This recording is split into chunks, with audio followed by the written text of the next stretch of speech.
Assalamualaikum warahmatullahi wabarakatuh. Hello, welcome to my channel.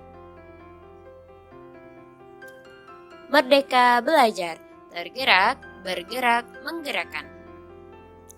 Hai, saya Rahma dari SMA N1 Bonjol, Kabupaten Pasaman, peserta pendidikan guru penggerak Angkatan 8. Pada video kali ini, saya akan memaparkan tentang aksi nyata 1.4 budaya positif yang telah saya lakukan. Kegiatan yang pertama adalah sosialisasi tentang materi budaya positif kepada rekan guru sejawat di sekolah saya. Assalamualaikum warahmatullahi wabarakatuh. Terima kasih kepada ibu-ibu yang sudah hadir pada kesempatan kali ini dalam aksi nyata saya tentang praktik aksi nyata modul 1.4 yang sudah saya dapatkan dalam guru penggerak yang selama ini saya ikuti. Di sini saya wajib untuk memberikan sebuah pendalaman kepada Bapak Ibu mengenai apa yang sudah saya dapatkan. Terutama di modul 1.4 ini saya belajar tentang budaya positif. Nah, budaya itu kan berarti yang tertanam di diri kita. Terus positif berarti itu sesuatu yang baik. Jadi yang diharapkan dalam TGP ini dimulai dari gurunya dulu, itu bisa menerapkan budaya positif yang nantinya ditularkan kepada siswa kita. Dengan kata disiplin pasti sesuatu yang menakutkan gitu, sesuatu yang akan menghukum. Padahal sebenarnya disiplin itu bukan hukuman, tapi tujuan dari disiplin itu bagaimana seseorang itu bisa mengatur dirinya sendiri. Dia bisa mengatur dirinya sendiri, berarti dia bebas mau ngapain, tapi selama itu bertanggung jawab. Jadi bebas bertanggung jawab, itulah yang disebut dengan disiplin. Nah, jadi bukan kita mengatur siswa kamu harus datang jam 7, kalau tidak nanti dihukum seperti ini. Itu bukanlah sebuah disiplin. Tapi disiplin itu timbul dari diri anak sendiri. Mereka datang ke sekolah tepat waktu bukan karena takut hukuman. Nah, disiplin di sini artinya dikuasai oleh sendiri-sendiri, di mana niat kita dulu benar-benar ingin menjalankan nilai kebajikan yang universal. Maksudnya itu berarti kan nilai kebajikan universal itu seperti jujur, sopan, baik, tepat waktu, saling menghormati, saling menghargai. Nah, itu dulu yang kita tanamkan ke diri kita. Kalau kita meyakini nilai itu, maka kita pasti akan berlaku seperti itu. Manusia, maksudnya itu kita berbuat segala sesuatu pasti karena tiga ini. Yang pertama itu karena menghindari hukuman. Yang kedua itu karena pengen dapat imbalan atau hadiah. Yang ketiga itu karena kita itu menghargai diri kita sendiri dan meyakini nilai yang kita percaya. Jadi tergantung kita lagi, kita sebagai guru mau melaksanakan tugas kita sebagai guru dan siswa melaksanakan tugas mereka sebagai siswa, yang mana yang mau dipilih? Yang pertama, yang kedua, atau yang ketiga? Tentu yang paling bagus sama orderan apa Ibu? Aksi yang nomor 3. Nah, kita mulai dulu dari diri kita bahwasanya kita menjadi guru di sini adalah untuk menghargai diri kita dan juga melaksanakan nilai-nilai. Oke, selanjutnya, nah ada 3 hal yang terjadi di sekolah yang biasanya sering terjadi. Yang pertama itu hukuman. Kalau hukuman itu dia sifatnya sepihak. Jadi nggak ada neko-neko. Misalkan dia terlambat langsung suruh pelajaran kuliah yang lama. Karena nggak tahu tiba-tiba, oh saya terlambat hukumannya itu dia kan pasti nggak tahu. Tiba-tiba aja atau dia salah pakai sepatu langsung copot. Seharian itu nggak boleh pakai sepatu. Itu namanya hukuman. Karena itu bersifat tiba-tiba dan berupa fisik dan psikis. Bisa istilahnya tidak boleh nego ya. Yang tidak boleh nego dari langsung dituntut dari guru sendiri. Kalau konsekuensi itu dari sana. Berarti misalkan kita sepakati misalkan atau kita buat aturan sekolah itu kan sudah ada. Kalau misalkan ketahuan mencuri apa hukumannya? Kalau dia ketahuan misalkan merokok apa hukumannya? Kemudian terbar apa hukumannya itu sudah ada. Nah, itu disebut dengan konsekuensi. Nah, tapi murid itu tidak dilibatkan untuk perbuatan itu. Jadi sudah ada langsung dari aturannya, tapi sudah tertulis. Nah, kalau restitusi, nah ini yang harusnya kita lakukan. Bisa membantu murid itu, bisa disiplinnya itu bisa positif, bisa membantu mereka untuk lebih memiliki tujuan dan bisa merasa bersalah. Jadi mereka tahu, oh saya salah berarti saya harus memperbaikinya seperti apa. Bukan hukuman yang akan diperbaikan. Nah, selanjutnya restitusi itu ada 10 sifatnya. Ini pertama untuk menebus kesalahan, yaitu belajar dari kesalahan, kemudian memperbaiki hubungan dengan antara siswa dengan guru, kemudian berupa tawaran,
menjaga keindahan misalkan, atau tidak boleh membuli misalkan. Kalau tidak boleh membuli orang berarti tidak apa itu? Yang kita yang berarti saling menghargai dan menghormati. Nah, jadi nilai itu yang akan kita simpulkan nantinya. Jadi ketika membuat itu jangan menggunakan kata-kata tidak boleh, tidak boleh, tidak boleh. Kenapa tidak? Kenapa itu? Karena biasanya kalau kita bilang misalkan, maka pasti ada perbedaan. Nah, biasanya kalau ada kata jangan atau tidak boleh, pasti yang berlebihan hanya akan dilakukan. Nah, maka dari itu hindari kata yang negatif. Nah, dalam membuat keyakinan. Nanti kalau misalkan sudah terbuat keyakinan kelas itu, prosedurnya itu, nah setelah dibuat daftarnya, pendapatnya itu akan tulis seperti yang tadi saya lihat, saya sampaikan. Nah, kemudian Bapak Ibu tinjau kalau sudah ketemu 3 sampai 7 keyakinan kelas daftarnya, kemudian sepakati dan tanda tangani bersama. Jadi buat di kertas karton, kemudian tanda tangani, tempel di kelas. Setiap mereka melakukan pelanggaran, misalkan ada yang buang sampah sembarangan, langsung panggil. Nah, di situ kita akan lakukan restitusi namanya. Nah, apa itu restitusi? Jadi saya disampaikan tadi tentang posisi manajer. Nah, di manajer ini kita lakukan restitusi. Nah, apa restitusinya itu? Yang pertama stabilkan dulu identitas anak. Nadra misalnya buang sampah sembarangan. Saya misalkan sebagai guru yang lagi ngajar. Nah, panggil Bu Nadra gitu. Tapi bukan di hal yang ramai, tapi misalkan berdua saja. Pertama stabilkan identitas. Tanyakan dulu. Kira-kira tadi ada sesuatu yang baca tak di kelas kita yang ada lakukan atau Susi lakukan dengan nama muridnya? Ya Bu, apa itu? Apa itu? Saya tadi buang sampah sembarangan Bu. Kenapa buang sampah sembarangan? Tanya dulu. Apa alasan mereka buang sampah? Jadi stabilkan dulu. Jadi jangan langsung lihat, oh kamu salah jangan buang sampah sembarangan. Tapi bilang dulu, tanya dulu. Kenapa harus membuang sampah sembarangan? Ya tadi misalkan saya nggak lihat buang sampah Bu, jadi langsung aja saya buang. Dan saya lihat teman-teman tadi juga ada yang buang sampah sembarangan. Oh ya kalau misalkan kita tergesa-gesa pasti kita juga akan lakukan itu gitu. Nggak sengaja ya. Nah jadi stabilkan dulu identitasnya. Setiap orang pasti pernah melakukan kesalahan. Kemudian kamu bukan satu-satunya melakukan itu. Jadi buat guru anak itu tidak merasa tertekan. Yang kedua, tadi kesimpulannya, kenapa mereka melakukan itu? Nah, kan tadi dari kita ketemu tong sampah katanya, tanyakan cara yang lebih efektif daripada membuang di tempat sembarangan. Ada Bu, bisa saya cari tong sampah keluar atau saya selalu di dalam satu. Nah itu kan muncul dari mereka sendiri. Jangan kita yang kasih tahu, tapi muncul dari mereka sendiri. Baru kita tanyakan keyakinan kelas kita apa yang ada di yang sudah kita lakukan. Menjaga kebersihan kelas atau menjaga keindahan kelas. Nah maka dari itu kita akan tahu kalau bahwasanya mereka punya keyakinan dan mereka yang melanggar sendiri, apa mereka yang berbaik. Bukan kita yang memperbaiki, kalau itu memperbaiki, tapi mereka sendiri yang perbaiki. Nah itulah yang disebut dengan restitusi. Jadi kita harapkan di tahun ajaran baru ini mungkin kita bisa mulai sedikit-sedikit melakukan ini pada siswa. Mungkin saya sendiri pernah ada di posisi yang gimana nih, sebagai penghukum saya pernah, sebagai teman saya juga pernah, sebagai pembuat rasa bersalah juga pernah. Pembuat rasa bersalah ini saya tidak marah, tapi saya membuat ibu dong. Nah, itu mau beres bersalah karena itu ibu yang pada daerah itu di sekolah. Baru kalian ibu yang pada itu. Kemudian jadinya merasa bingung dan merasa bersalah. Kemudian terbawa jadi harusnya kita sebagai kontrol manajer kita lakukan sedikit dari diskusi ini kepada anak kita. Mungkin ada pertanyaan dulu dari Bapak Ibu.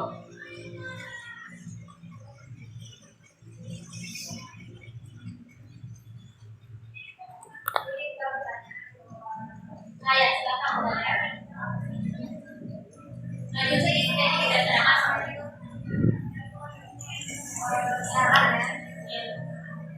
Ini kan seperti ini kalau bisa hal-hal yang positif ini semua kita harus tahu bagaimana menangani disiplin atau masalah-masalah yang timbul terhadap anak kita, sehingga kita bisa namanya yang sebagai guru tadi bisa memberikan efek dengan terhadap anak, tetapi timbulnya dari dirinya sendiri, bukan kita yang memberi jalan keluar seperti ini, seperti ini, jangan seperti ini, tapi memang harus timbul dari dirinya sendiri. Itu harapan kita terhadap siswa, dan itu juga harapan saya sebagai saya seorang guru atau teman-teman sebagai seorang guru, karena kita masih banyak kekurangan masalah apa yang masih ada. Terima kasih Bu Dada. Oke, betul sekali yang disampaikan Bu Dada. Sebenarnya kita pengennya semua guru tahu masalah ini, karena ini sesuatu yang bagus sekali. Saya sendiri juga baru tahu dari sini, penghargaan itu ternyata tidak boleh. Kenapa penghargaan itu tidak boleh diberikan hadiah kepada anak? Karena membuat anak berharap terus pada penghargaan tadi. Jadi nggak muncul motivasi dalam diri. Misalkan siapa nanti yang dapat nilai 100 dikasih misalkan uang 1000 atau dikasih nanti hadiah. Jadi ya mereka sebagian akan berlomba. Tapi bagi yang tidak ada motivasi dari dalam diri kita, mereka akan dalam yang kita amal aja yang itu saya juga gak akan bisa, saya pasti akan kalah. Jadi ada sebagian, tapi yang sebagian tadi apakah benar-benar dari dalam diri mereka untuk benar-benar mendapatkan hadiah atau mereka benar menggunakan itu? Nah itu sebenarnya tidak baik. Penghargaan, hukuman, dan juga konsekuensi itu sebenarnya sesuatu yang kurang baik untuk kita lakukan. Yang paling baik itu adalah restitusi. Jadi saya harapkan bersama-sama mungkin mulai dari diri saya sebagai guru penggerak, saya akan mencoba untuk menerapkan ini, dan mungkin teman-teman nanti semuanya saya bisa menjangkau seluruh guru bisa menegakkan tentang restitusi. Ada lagi Bapak Ibu? Tidak ada. Baik, terima kasih atas kesempatan dan juga waktu dari Bapak Ibu yang sudah bersedia hadir di sini. Semoga ilmu ini bisa berkah dan bermanfaat dan bisa kita lakukan nanti di kelas kita. Terutama ini tidak hanya untuk wali kelas ya Bapak Ibu, untuk buat keyakinan boleh nanti Bapak Ibu berusaha melakukannya juga, supaya nanti ketika ada sesuatu hal yang terjadi di kelas tentang pas pelajaran kita bisa langsung menanyakan kepada apa keyakinan kelas kita. Jadi mereka tidak akan berani untuk melanggar apapun di dalam kelas. Itu saja. Assalamualaikum warahmatullahi wabarakatuh.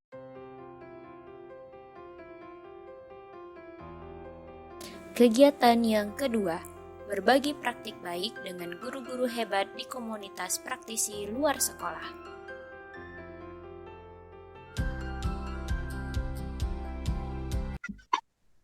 Melakukan mencatatkan nilai-nilai apa yang disimpulkan gitu, yang sama gitu. Nah, habis itu setelah keyakinan kelas itu terbentuk, misalkan ada berapa poin, ada 10 poin. Yang ada kata tidak atau dilarang, itu Bapak Ibu coba ajak siswanya ganti dengan kalimat yang positif. Karena apa? Dalam psikologi anak, Bapak Ibu pasti udah tahu ya, karena kan Bapak Ibu semuanya di sini rata-rata udah berumah tangga gitu ya, ada yang udah punya anak juga gitu. Ini mengatakan bahwasanya kalimat negatif itu cenderung membuat orang untuk melakukan hal yang sebaliknya gitu. Jadi misalkan dilarang membuang sampah, pasti orang akan buang sampah gitu. Nah, jadi sebaiknya kata dilarang tadi diganti dengan misalkan kalimat yang positif gitu. Misalkan jagalah kebersihan gitu, jagalah keindahan. Nah, jadi dengan mengajarkan anak-anak untuk menghindari kata-kata yang negatif, mereka pun akan di kepalanya itu tuh supaya kalimat yang ada itu harusnya positif terus gitu. Jadi mereka juga belajar untuk memunculkan apa yang seharusnya saya lakukan, bukan yang dilarang untuk dilakukan.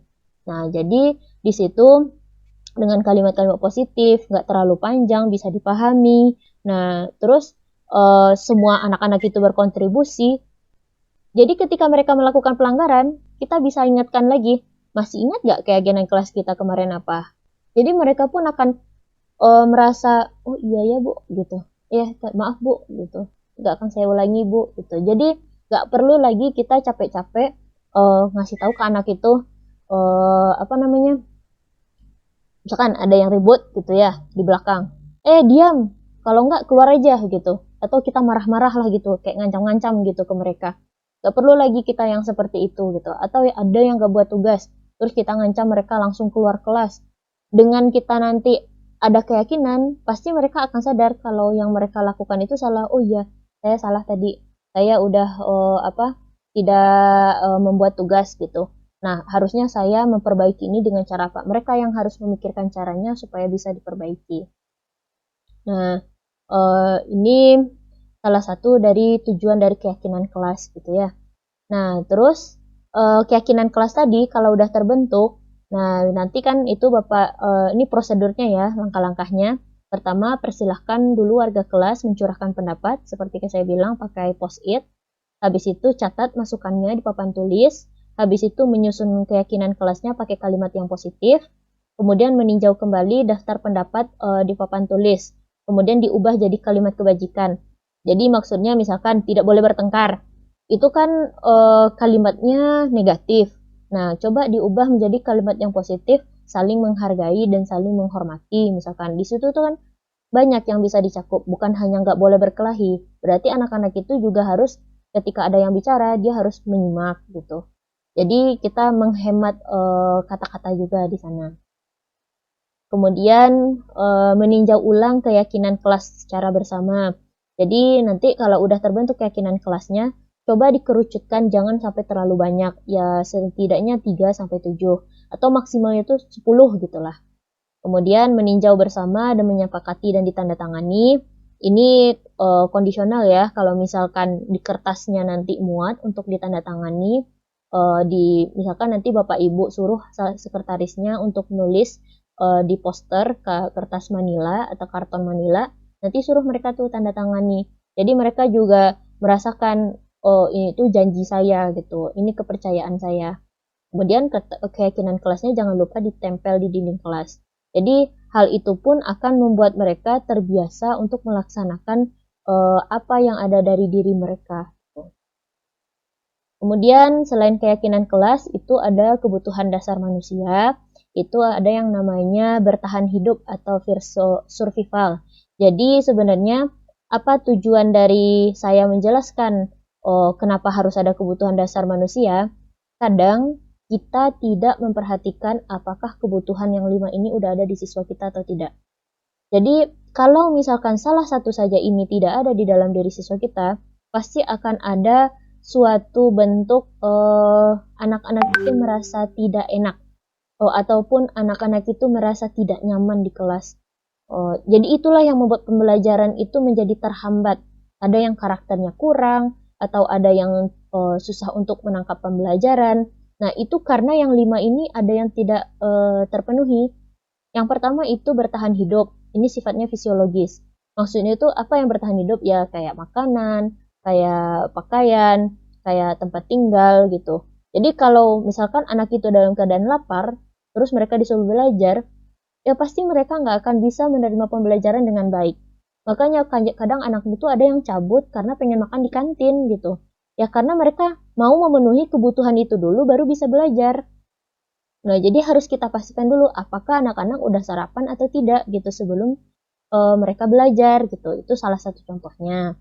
Kemudian kasih sayang dan rasa diterima. Ini sifatnya psikologis. Kadang kan ada anak itu yang broken home atau mereka di rumah tidak mendapatkan sesuatu yang mereka inginkan. Ya akhirnya di sekolah mereka tuh nyari-nyari perhatian, entah ke guru, entah ke teman, akhirnya mengganggu dalam pembelajaran. Kemudian ada lagi yang namanya penguasaan. Penguasaan itu dalam bentuk keterampilan. Ini yang biasanya sering kita alami, yang mana siswa itu dia tidak bisa memiliki keterampilan yang seharusnya dia miliki. Jadi mereka merasa tertinggal dari teman-temannya. Jadi ketika mereka tidak ada keterampilan, akhirnya mereka tuh merasa tidak punya apa-apa di dalam kelas itu. Jadi mereka nggak pembelajaran itu seaktif apapun kita kasih, ya mereka nggak akan terima gitu, nggak bisa menerimanya gitu dengan baik. Nah, selanjutnya itu ada kebebasan atau freedom. Kebebasan itu maksudnya keinginan mereka mau seperti apa gitu. Kadang kan kita pembelajaran tuh bikinnya monoton. Padahal mereka tuh pengen sesuatu yang baru, pengen bisa berpendapat, pengen bisa melakukan hal-hal yang kinestetik, misalkan bagi anak yang suka kinestetik. Tapi kita cenderung akan konvensional aja terus. Atau cara belajarnya latihan soal aja terus. itu membuat mereka jadi tidak memiliki kebebasan. Akhirnya ya kadang mereka mengganggu teman atau tidak bersemangat untuk masuk kelas atau cuma hanya tidur gitu karena kebebasannya mereka terhambat. Kemudian ada yang terakhir kesenangan. Kesenangan ini biasanya dalam bentuk apa yang mereka suka gitu. Jadi kalau mereka ingin memenuhi kesenangan itu, boleh-boleh saja, tapi harus dengan cara yang positif. Kadang ada orang yang memenuhi kesenangan dengan cara yang tidak seharusnya dan tidak sepatutnya. Nah, jadi kalau kita sudah mengidentifikasi kebutuhan ini dengan mendorong perilaku kita, maka perubahan perilaku positif dapat dimulai dan mencari solusi untuk memenuhi kebutuhan dengan cara yang positif.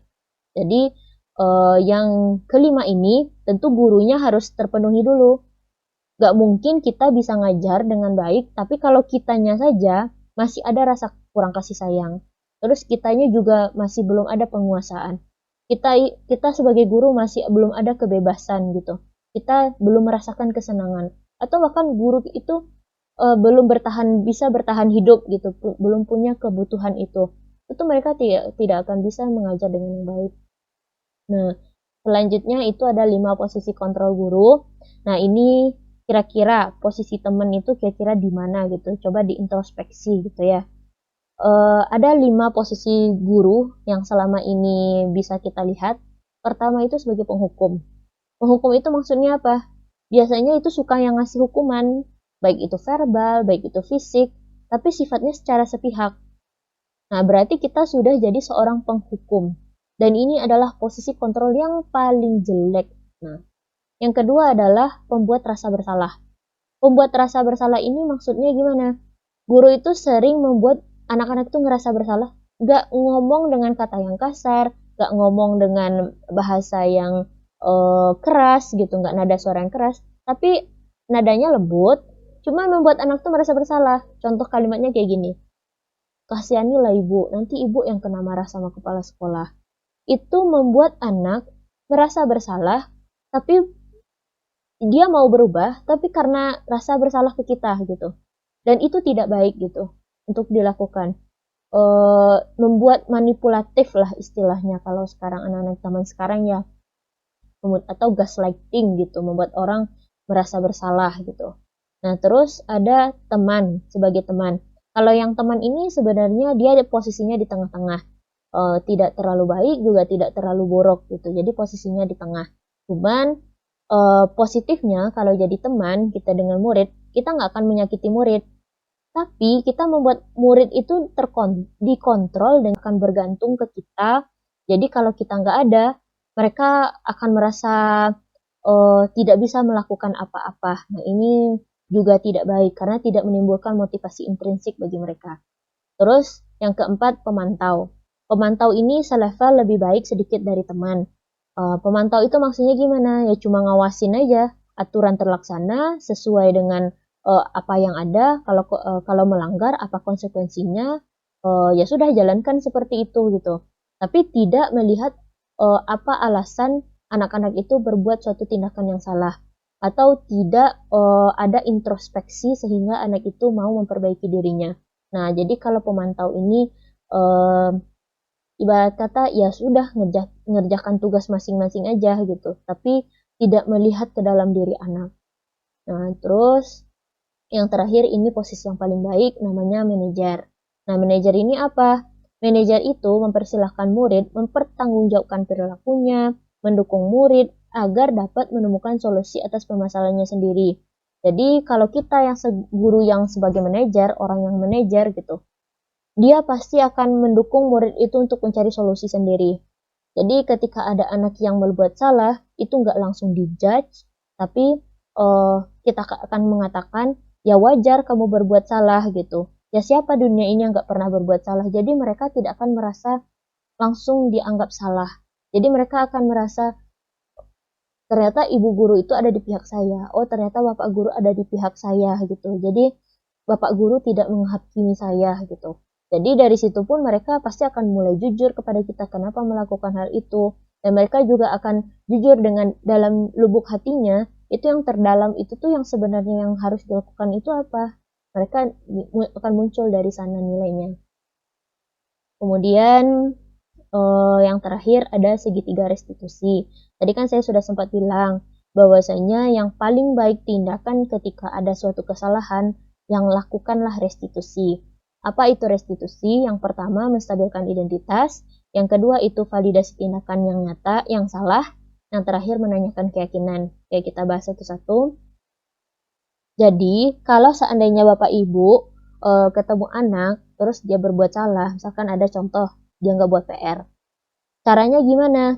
Jangan langsung mereka itu dihakimi, suruh keluar, bikin PR dulu di luar, baru suruh masuk.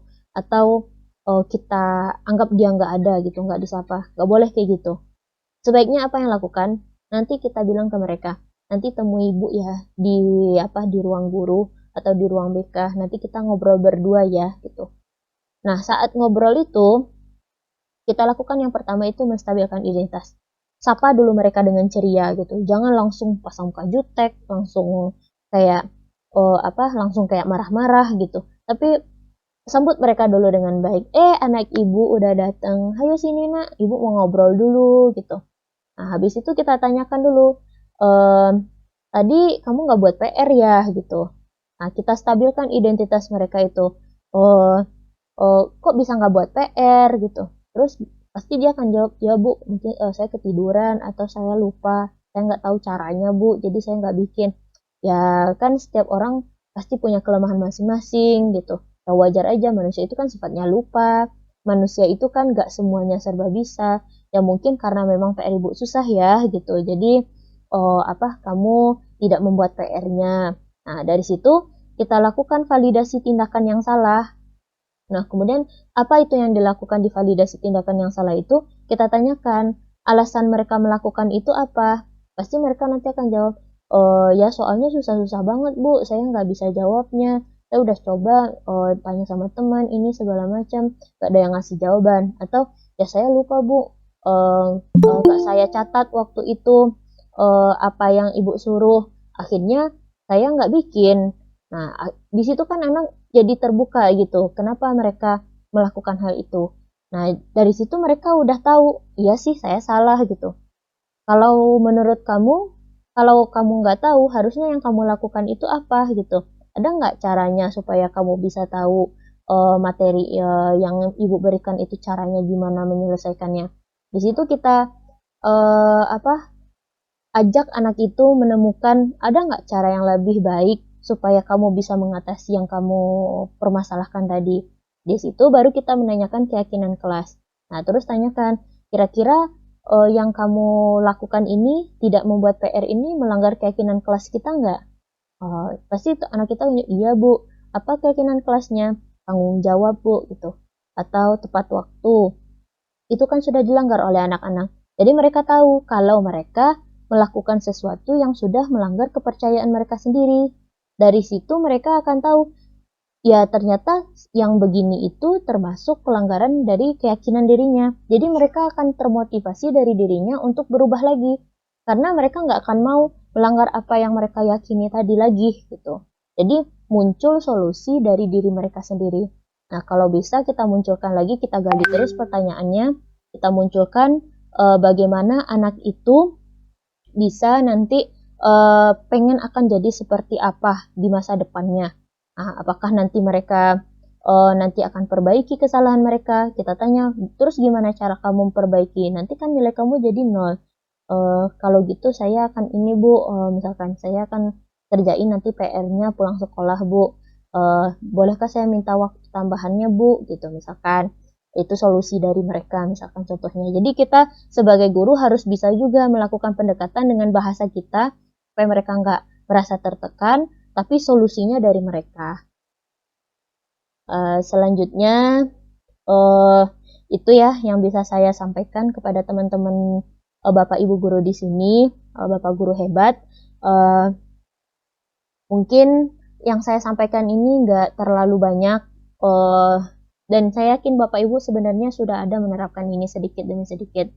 Cuman jujur ketika saya berada di guru penggerak ini, saya merasakan ilmu yang dulu nggak saya dapat waktu kuliah.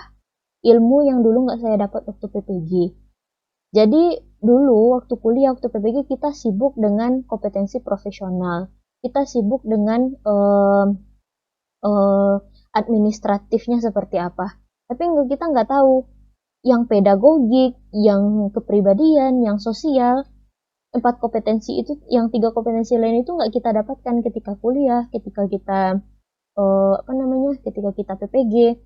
Baru ini yang saya rasakan harus saya bisa dapatkan. Saya harus bisa pedagogik itu ke anak itu seperti apa, hubungan ke anak. Di CGP ini saya bisa dapatkan. Nah, jadi salah satu sebenarnya ini salah satu bentuk tugas yang diberikan kepada saya, bahwa saya harus memberikan ini ke suatu komunitas praktisi atau suatu kelompok guru. Maka inilah yang saya buat kepada teman-teman guru di sini, Bapak Ibu guru hebat, yang mana saya yakin kalau kita mulai dari diri kita dengan hati yang lapang, dengan motivasi intrinsik, maka anak pun nanti akan termotivasi juga dari dirinya sendiri. Jadi, apakah ini hanya berlaku untuk kita ke murid? Enggak. Ini juga bisa dilakukan nanti ke anak kita sendiri gitu di rumah. Kita juga coba bikin keyakinan di rumah gitu, keyakinan di rumah kita sendiri dengan anak-anak. Kita tanyakan, apa yang sebaiknya harus ada di rumah ini? Gimana kalau kita supaya nyaman bersama-sama anak-anak gitu, dengan anak-anak kita? Nanti mereka pasti akan punya pengen main atau pengen apa. Kita di situ bisa kontrol kapan mereka bisa main HP, kapan mereka bisa nonton, kapan mereka bisa main. Di situ mereka akan munculkan kenyamanan aturan-aturan keyakinan yang buat mereka nyaman, tapi kita arahkan ke yang positif. Jadi mereka pun akan terbiasa untuk mempunyai keyakinan sedari dini gitu, dari rumah. Jadi dengan melakukan restitusi juga kepada anak kita, nggak langsung ngehukum, nggak langsung membuat rasa bersalah, nggak jadi teman juga ke anak, nggak jadi pemantau aja sama anak kita. Kita harus lakukan restitusi juga. Jadi anak pun akan bertindak sesuai dengan keyakinan mereka dan menghasilkan solusi yang mereka inginkan. Jadi ini juga bisa digunakan sebagai bentuk ilmu psikologi lah istilahnya buat para orang tua gitu ya. Di sini saya lihat kan udah banyak ya yang jadi orang tua. Saya yakin ilmu ini sangat-sangat bermanfaat walaupun kita tidak mengajar di sekolah misalkan. Tapi kita harus tahu ini itu ada di siswa. Siswa itu adalah anak-anak kita juga. Mungkin itu yang bisa saya sampaikan. Apakah ada pertanyaan dulu dari teman-teman yang ingin ditanyakan kepada saya? Boleh dipersilahkan. Baik, Bu Rahma, saya ingin bertanya ya, saya dengan Pak Red. Ini tentang kesalahan anak atau disiplin anak ya, membangun kebiasaan dengan mulai ke arah gitu ya, harapan dia maunya seperti apa kelasnya, dia jadi seperti apa gitu ya. Ini bagus banget sebenarnya Bu Rahma ya. Iya, betul. Namun saya ingin tanya adalah tentang bagaimana jika itu kesalahan yang sudah dibuat keyakinan kelasnya, namun dia berulang gitu. Kesalahannya masih berulang lagi, mungkin treatment apa yang cocok dari restitusi tadi gitu. Oh iya Pak. Mungkin itu dulu deh. Ya. Terima kasih Pak. Sama-sama Pak. Oke, itu saya ulangi dulu ya pertanyaan dari Bapak Rindy. Mungkin ini nanti kita diskusi ya. Jawaban nggak selalu dari saya, mungkin dari teman-teman yang lain itu nanti punya ide atau punya masukan juga kira-kira akan seperti apa, kira-kira solusinya. Nah, jadi pertanyaan dari Pak Rindy tadi, bagaimana caranya untuk menangani kalau siswa itu melakukan pelanggaran keyakinan itu terus-menerus, bahkan sudah dilakukan restitusi gitu. Nah, terus apa langkah selanjutnya kalau restitusinya ternyata nggak efektif gitu ya? Ini sudah ada saya berdiskusi dengan beberapa teman guru penggerak saya mengenai hal ini. Ini juga jadi kenyataan di lapangan yang sudah saya rasakan juga ketika saya sudah melakukan keyakinan kelas. Ternyata pasti ada dalam kelas itu 1-2 orang anak yang melanggar atau melanggar terus. Padahal kita sudah meyakini ini bersama-sama, udah dilakukan restitusi juga. Terus gimana langkah selanjutnya? Yang akan bisa kita lakukan itu adalah lakukan kolaborasi. lakukan kolaborasi ini dengan siapa? Bisa dengan guru BK, atau bisa dengan wali kelasnya, kalau kita guru mapel ya, atau kita bisa lakukan dengan wakil kepala sekolah, atau bahkan kolaborasi dengan orang tuanya. Kira-kira apa yang bisa kita perbaiki dari anak ini?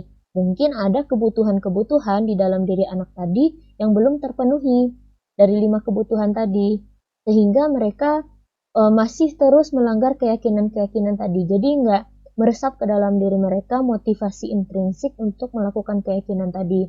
Jadi perlu kita telusuri lagi, perlu kita telaah atau analisis lagi kebutuhan apa yang diperlukan oleh murid ini, sehingga nanti mereka bisa berubah, sehingga ketika dilakukan restitusi kembali, mereka bisa melaksanakan keyakinan itu secara permanen gitu, untuk tidak diulangi lagi. Nah, itu mungkin salah satu bentuknya, Pak Randy. Jadi kita lakukan kolaborasi dengan guru BK, kita gali kebutuhan apa yang mereka butuhkan, kita tanyakan ke orang tua mereka. Bahkan kalau menurut saya, tentang disiplin positif ini, budaya positif ini, keyakinan kelas, tentang restitusi, harus kita sampaikan juga ke anak-anak, ke orang tua. Kenapa? Karena orang tua juga perlu tahu hal ini. Jangan sampai nanti kita bikin keyakinan kelas, tapi orang tua nggak tahu apa-apa, sehingga ketika misalkan terjadi sesuatu yang tidak kita inginkan, misalkan contoh anak itu terus melanggar keyakinan, terus orang tuanya dipanggil. Mereka nggak paham apa-apa tentang keyakinan kelas ini. Mereka nggak ngerti apa maksud niat kita untuk melakukan keyakinan kelas dan restitusi. Sehingga akan tumpang tindih nanti pemahaman kita dengan orang tua. Setidaknya harus sejalan dulu apa yang kita yakini antara kita dengan orang tua dan guru-guru sekolah yang lain. Itu mungkin salah satu jawaban saya, Pak Randy. Mungkin dari teman-teman lain ada yang mau menambahkan dulu, atau tanggapannya gimana, Pak Randy?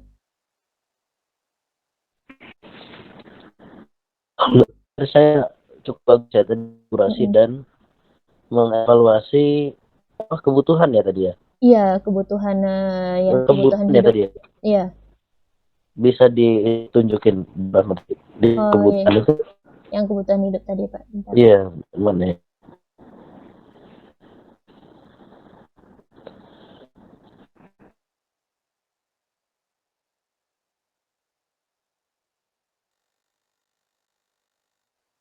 Nah, ini kebutuhan dasar manusia, Pak.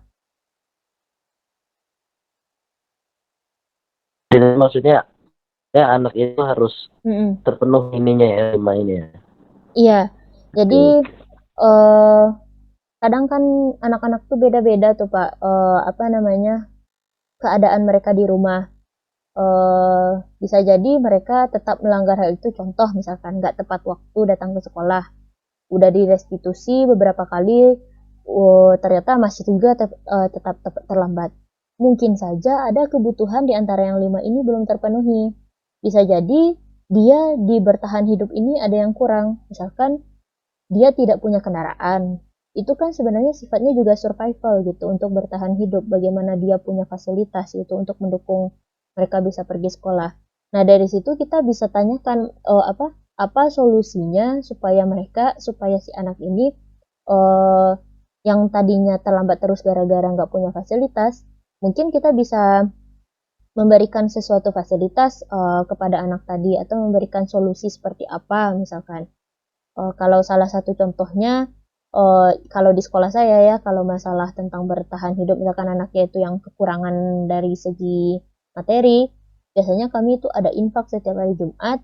Nah, dari infak antara guru dan siswa itu dikumpulkan, nanti setiap minggunya akan dilihat siapa yang wali kelasnya itu tuh yang melaporkan ada anaknya misalkan sepatunya rusak, atau misalkan butuh alat tulis dan segala macam, maka itu nanti dari uang itu akan dikeluarkan. Itu salah satu contohnya. Atau misalkan anak itu suka ribut di kelas, udah diingatkan ribut aja terus, masih tetap mengganggu temannya misalkan, atau tidur aja terus gitu, udah dilakukan restitusi kayak gitu aja terus. Nah, maka dari situ kita lihat kira-kira apa yang kurang di anak tadi. Mungkin aja dia kurang kasih sayang sehingga dia mengganggu temannya, atau mungkin dia nggak punya kebebasan. Jadi dia nggak bebas cara belajarnya. Bisa jadi kita dari guru melakukan pembelajaran yang membosankan. Nah, mungkin kita bisa variasikan model pembelajarannya sehingga kebutuhan mereka tadi bisa mengurangi tindakan-tindakan yang tidak baik tadi. Nah, seperti itu, Pak. Ya, Bu Rahmat, terima kasih. Bagus penjelasan. Oh ya, sama-sama, Pak. Mungkin ada tanggapan yang lain dari teman-teman, Bu Rika, Bu Retno, Bu Gaida, Bu Palik. Ya alhamdulillah, terima kasih kepada Bu Rahma. Ya, Benar sih, maksudnya ya saya sebagai guru yang belum mengikuti CGP dan ingin tapi belum bisa. oh ya, Memang iya karena belum 5 tahun TMT-nya ya. belum 5, iya belum 5 tahun. Memang yang walaupun mungkin mengajar udah dari 2017 ya, sudah Iya, ya mungkin sama seperti Bapak Ibu semua sudah 5 tahun, Mm-mm. tapi memang rasanya ya alhamdulillah selama ini diberi fasilitas untuk mengasah profesionalnya lewat PPG dan segala macam, tapi memang dari segi pedagogik itu yang ternyata masih kesulitan gitu.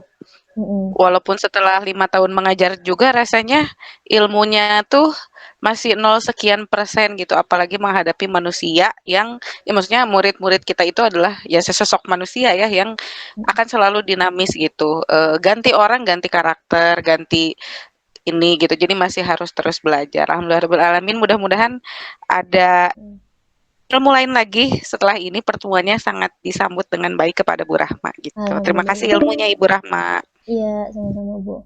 Oke, jadi sebenarnya saya sangat senang ya kalau memang pertemuan ini bisa bermanfaat bagi Bapak Ibu.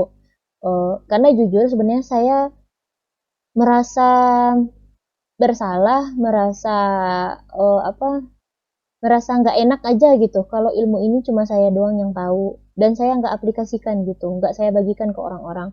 Karena benar-benar ilmu ini kenapa baru sekarang saya dapatkan gitu. Dan ternyata tentang hal ini, tentang budaya positif dan segala macam itu juga bisa Bapak Ibu lihat di PMM. Itu kalau Bapak Ibu punya aplikasi PMM ya, bagi Bapak Ibu yang udah punya akun belajar ID, itu bisa akses di PMM, itu bisa mulai baca-baca pelatihan-pelatihan mandiri yang ada di sana. Nggak hanya tentang kurikulum merdeka, tapi di situ ada juga tentang filosofi Ki Hajar Dewantara, bahwasanya pendidikan itu bukan tentang membuat anak itu bagaimana menjadi pandai dan bisa lihai dalam kehidupannya, tapi bagaimana mereka bisa merdeka terhadap dirinya sendiri. Dari pertemuan ini semoga bisa termotivasi untuk melaksanakan keyakinan kelas tadi, bisa melaksanakan restitusi kepada siswa-siswanya gitu, sehingga Bapak Ibu, ini saya yang udah ngerasain 1 minggu ngajar ya Bapak Ibu, mungkin belum kelihatan sih tantangannya, tapi yang saya rasakan ketika ada keyakinan kelas itu kondusif Bapak Ibu. Walaupun awalnya anak itu rada ribut, rada agak rese gitu ya ketika bikin keyakinan kelas, karena ada yang bikinnya itu tuh yang di luar nalar gitu, seperti boleh makan atau boleh main HP, boleh pakai lipstick lah, boleh alfa 3 kali gitu. Tapi kan itu semua kan yang ada di benak mereka. Mereka kan belum tahu itu benar atau salah. Nah, disitulah fungsi kita guru meluruskan kepada mereka mana yang benar, mana yang salah. Supaya mereka nggak menganggap kenapa harus ada aturan gitu. Kenapa harus melakukan itu. Tapi mereka nggak tahu tujuannya apa. Jadi kita tunjukkan mana yang kenapa kita harus membuat ini, kenapa harus seperti ini. Oke, itu saja mungkin yang bisa saya sampaikan. Ada tambahan lagi mungkin dari Ibu Falik?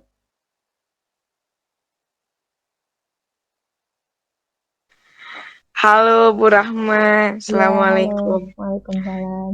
Oke, pas dapat materi ini saya sambil refleksi diri, wah kayaknya saya banyak salahnya ya, nggak sabaran. Sama Yang Bu di Falik. kelas tuh. Sama. Terus tapi sangat sangat lebih ke enlighten sih, lebih kayak mencerahkan kalau seandainya ada yang kurang dalam praktek mengajar saya sehari-hari dan juga mendidiknya. Mungkin saya lebih ke orang yang paling buruknya itu yang orang yang penghukum itu, karena saking gak sabarnya saya, kalau kayak gini konsekuensinya apa gitu. Nah, kesepakatannya sering kayak gitu. Jadi pas dapat materi ini nambah banget pengetahuan tentang gimana caranya bikin siswa itu sadar bahwa kesepakatan positif ini gak cuma dibikin karena kenyamanan bersama, tapi mereka harus sadar bahwa ini baik juga buat mereka gitu. Iya, betul Bu. Ya, terima kasih Bu Falik tanggapannya. Saya juga merasakan apa yang Bu Falik rasakan ya. Ketika pertama kali saya baca materi ini waktu itu, saya langsung jelek gitu. Wah, saya pernah jadi penghukum, saya pernah membuat rasa bersalah, saya pernah jadi teman, saya juga pernah jadi pemantau. Dan itu kayak rasa berdosa sekali ke siswa saya selama ini gitu. Jadi mungkin dengan adanya materi ini kita bisa lebih tercerahkan, bisa berubah menjadi lebih baik lagi. Dan ini nggak hanya dilakukan oleh guru ke siswa saja, bisa dari kepala sekolah ke guru juga. Karena kan di dalam suatu institusi, kadang-kadang kan dari atasan ke bawahan itu suka ada tuh pelanggaran-pelanggaran. Nah, bisa dilakukan juga restitusi dari seorang kepala sekolah nanti kepada guru. Sehingga guru pun nanti akan berubah dengan sendirinya tanpa ada rasa paksaan. Mungkin itu saja yang bisa saya sampaikan. Boleh saya minta izin buka kamera Bapak Ibu semuanya biar bisa saya screenshot dulu. Kita foto dulu bersama. Paling semangat Bu Falik mah, yuk. Ini sebenarnya Falik udah senyum-senyum aja tuh Bu Falik. Bu Falik mah dia Cari kerudung dulu ya. Oke. Aku juga bentar ya. Iya. Aku udah bikin story kan. Harusnya bilang atuh ada sesi begini teh. Bentar, aku mau bikin story lagi. Udah di screenshot deh. Nggak bisa, aku mah karena di tablet jadi nggak full wajah orangnya. Rahma aja yang ntar kirim ya. Oke. Bentar ya. Oke, satu kali lagi ya. Bentar. Tiba-tiba Rafa. Oh ada. Oke, semuanya siap ya. 1. Oke. 2. 3. 1. Oke. Maaf ya berisik versi. Aduh ini gimana saya matiin. Ya. Terima kasih Bunda. Ya, semoga bisa bermanfaat ya. Semoga kita bisa ketemu lagi Bapak Guru Ibu hebat semuanya. Dadah. Assalamualaikum. Waalaikumsalam.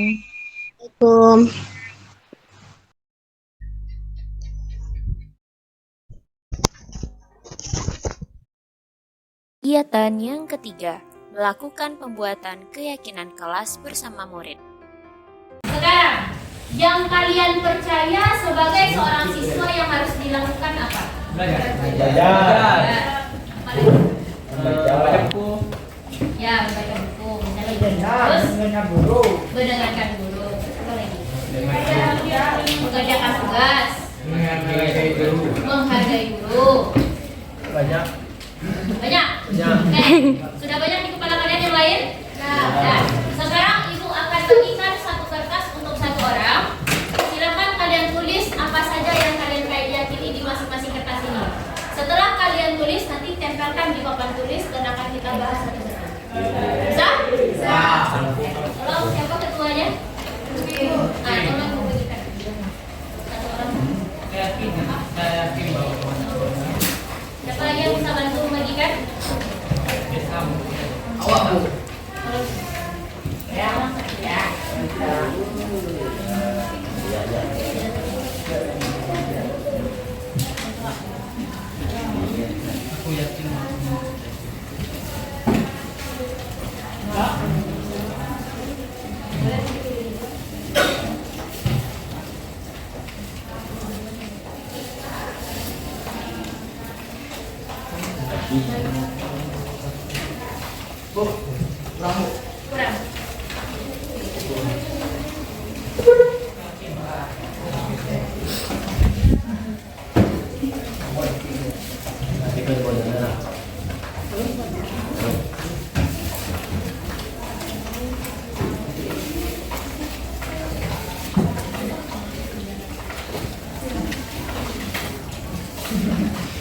Nah,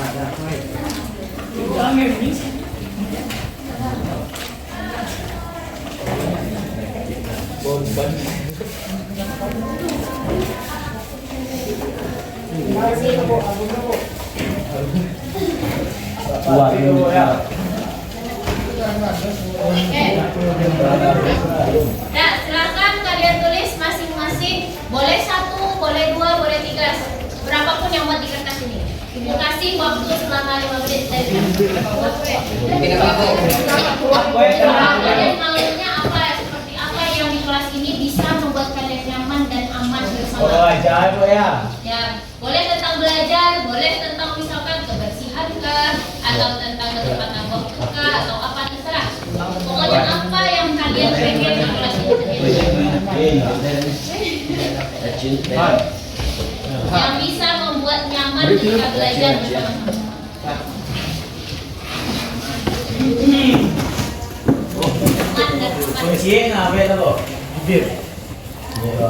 Kalau 1 boleh, 2 boleh, pokoknya apa yang ada di pikiran kalian. Ya. Tak usah Pak. Di pos aja dulu.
Tetap duduk di tempatnya ya.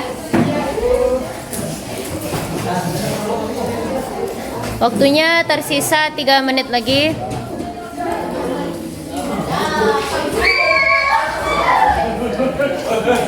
Dikumpulkan ke depan.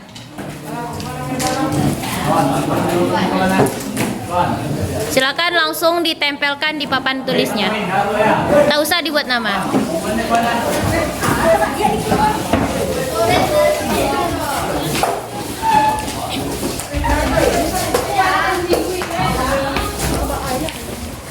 Jangan terlalu tinggi ya. Nanti susah ibu bacanya.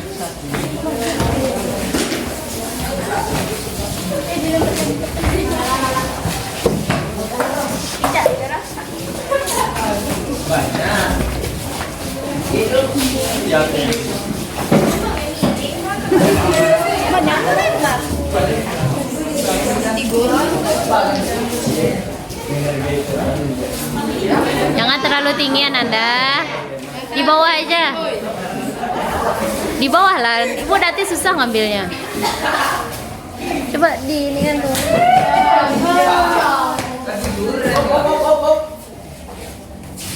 Satu lagi. Oke, sudah ada lagi? Siapa lagi yang belum?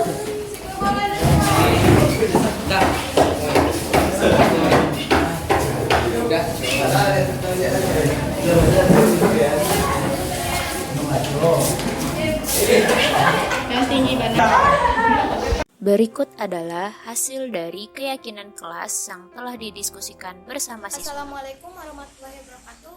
Halo, perkenalkan nama saya Dena Kalisa dari kelas 10 fase 5. Jadi saya akan menyampaikan kesan-kesan saya setelah adanya keyakinan kelas yang telah dibuat oleh teman-teman kelas fase 5 dan juga telah disepakati oleh Ibu Rahmatul Husna selaku guru yang membidangi mata pelajaran matematika.